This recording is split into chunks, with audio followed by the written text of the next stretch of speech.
Ooh. Focus on me. Focus on me. I need you to be a little... Hey darlings, welcome back to my channel.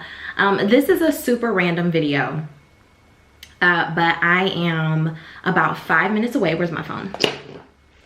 I am about 5 minutes away from being a guest speaker for the NSSLHA Club. I don't want to say the name wrong. I think it's SUNY, Fredonia.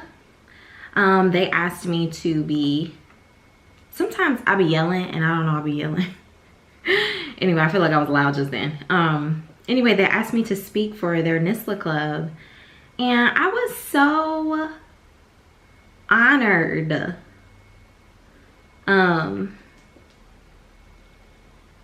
Sorry. The vice president, she reached out to me and asked if I would be a guest speaker for them. And I was like, of course. Me? Sure. I mean, what you want me to say? So I'm gonna be running my mouth with them.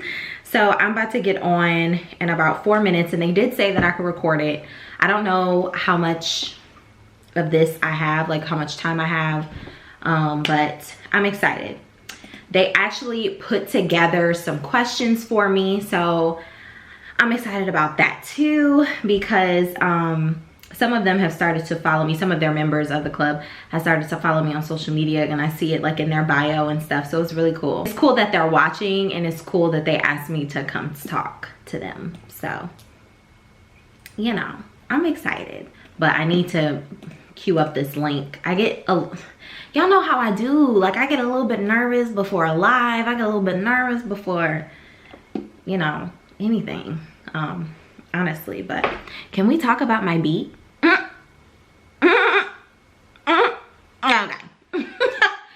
Okay. Because she put it together in about 2 seconds. And y'all, I'm not a beauty guru at all, but I mean, our special guest is here. All right.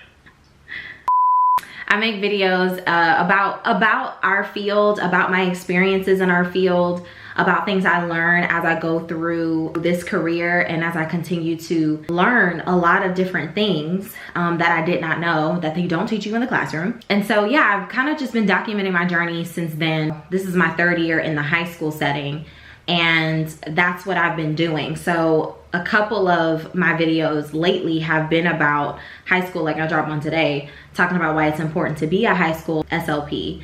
But that took some growth, right? That's what I've been doing full time. I kind of got the idea to start my business, which is called Teach Speech. And so it has a heavy focus on like parent education, parent coaching, parent training. Because when I was in the elementary school in Charlotte, I had realized, like through IEP meetings and things like that, it was just like, these parents they're not grasping that they're the missing piece of their child making progress. And it's not that it was their fault, but it was just that they were not educated on the matter.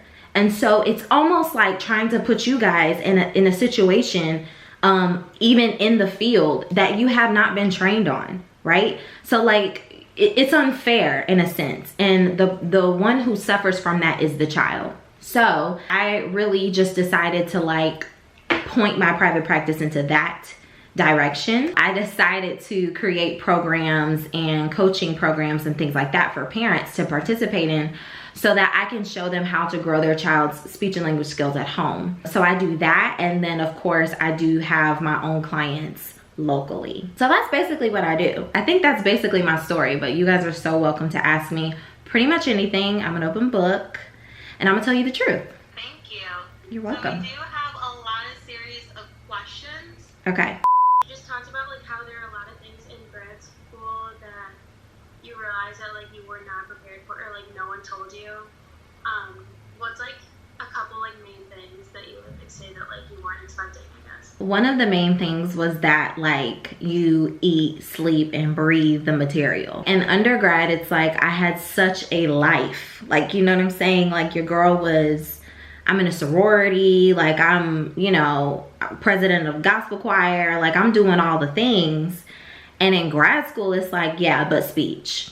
Like, yeah, okay, but speech. Like, so it's just like, goodness gracious, like you have to create a balance of some sort, and that's something that I did not know because I was literally about to pull my hair out. I think the other thing is that I didn't learn this my first semester, but my second semester I learned that classroom learning is a lot different than application learning. So like you can learn all you want in the classroom and you can get all of the strategies and the techniques and the things down, but then you get out in the world and then that child or that patient or whatever has 3 of the things that you learned separately about. And it's like, okay, so where was this in the book, you know? So it's things like that, but it's okay. I mean, because you're gonna mess up anyway. And then you'll learn and then you'll get better. So it's no big deal. Did you have a job during grad school? No, I did not. So a lot of my friends did. I mean, pretty much everybody did. And that was kind of like a running joke because I wasn't working. Everybody else was. But you can work, of course, but no. So I remember in one of your YouTube videos, you touched on that everyone in your class was basically SLPAs, but you wasn't an SLPA. No. Did you feel behind in the class at all? Girl, yes. Totally, completely behind. When I got to grad school and everybody was like, oh yeah, I'm about to get in the clinic, whatever, whatever. And I'm like, well, how y'all getting in the clinic? Like, or I'm about to go to work. And I'm like, well, what do you do? And they're SLPAs. I'm like, what's that? Because in North Carolina, in order to be an SLPA, you have to get an associate's degree. So I was like, how are you a SLPA? Like, how are you giving speech therapy? And so it will take you 2 years to get an associate's degree. Them 2 years, you could have went to grad school.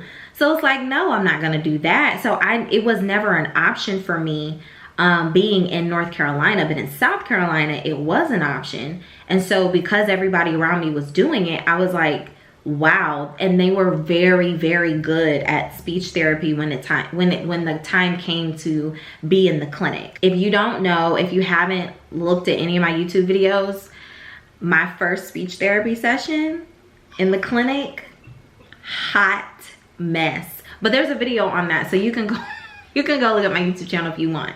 But trash. I mean, it was literal chaos. What type of disorders do you normally see in your caseload?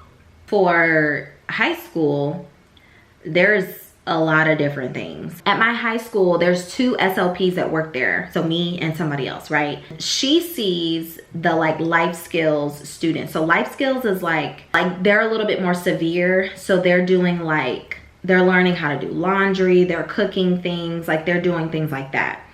The students that I see are like learning disabled, you know, this sounds bad, but like it's the ones where it's like you wouldn't think that there's anything going on unless you sat with them and tried to do some work with them, and then you would see the difference. And so it's the things that you can't see. Those are the kids that I work with now. Then there's a section of my caseload that's like intellectual disability. They need help with social skills. They can't really navigate a lot of different situations on their own. And then it would be like life skills. So as far as functionality and how they understand that. So I'm like I have the 2 that are like in the middle. I do run social skills groups and we talk about those things, but my favorites are the ones who have learning disability, because I get to really break down information and then apply it to their life at the time. I just told one of my kids on a session today, I was like, you may never use Pythagorean theorem in your life, but let me tell you what you are gonna need to know, this vocabulary, because you want to be whatever you wanna be, and you're not gonna be that if you can't read.